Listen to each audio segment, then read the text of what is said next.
நகரத்தார் முழக்கம். நேயர்கள் அனைவருக்கும் வணக்கம். நான் உங்கள் வசந்தா அருணாச்சலம் பேசுகிறேன். நம்ம இன்னைக்கு பார்க்க போகிற பதிவு தாத்தா பாட்டி காதல். தாத்தா பாட்டியோட காதல் அதை பற்றி தான் நம்ம இங்கே பார்க்க போகிறோம். வாங்க நிகழ்ச்சிக்கு போகலாமா? காதல்.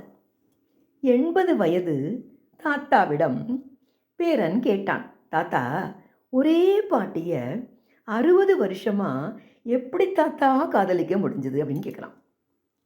பேரன் எதிர்பார்த்த பதில், புரிதல் வேண்டும், மனம் விட்டு பேச வேண்டும், விட்டு கொடுத்து வாழ வேண்டும் என்று. ஆனால் தாத்தா சிரித்தபடி பாட்டியை ஒரு முறை பார்த்துவிட்டு சொன்னார்,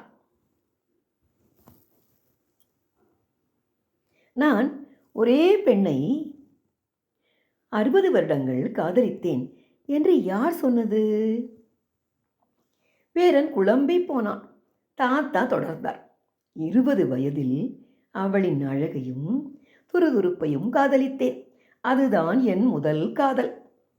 30 வயதில் அவள் ஒரு தாயாக மாறிவிட்டாள். இரவு தூங்காமல் குழந்தையை தாலாட்டும் அவளை காதலித்தேன். அது என் இரண்டாம் காதல். 40 வயதில் குடும்பத்தின் சுமைகளை சிரித்தபடி சுமக்கும் துணிச்சலான பெண்ணை காதலித்தேன். அது என் மூன்றாம் காதல். 50 வயதில் பிள்ளைகளின் எதிர்காலத்திற்காக தன் ஆசைகளை மறந்துவிட்ட அவளை காதலித்தேன். அது என் நான்காம் காதல்.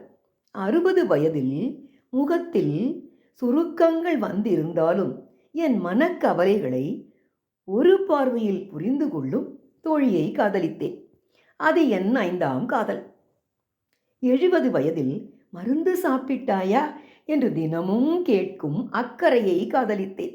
அது என் ஆறாம் காதல். 80ஆம் வயதில் என்னுடன் மெதுவாக நடந்து வந்து பழைய நினைவுகளை மீண்டும் மீண்டும் சொல்லி சிரிக்கும் என் உயிர் துணையை காதலிக்கிறேன். அது என் ஏழாம் காதல். பேரன் அமைதியாக கேட்டுக்கொண்டிருந்தான். தாத்தா இறுதியாக சொன்னார், திருமணம் என்பது ஒரே மனிதர் உடன் வாழ்வது அல்ல.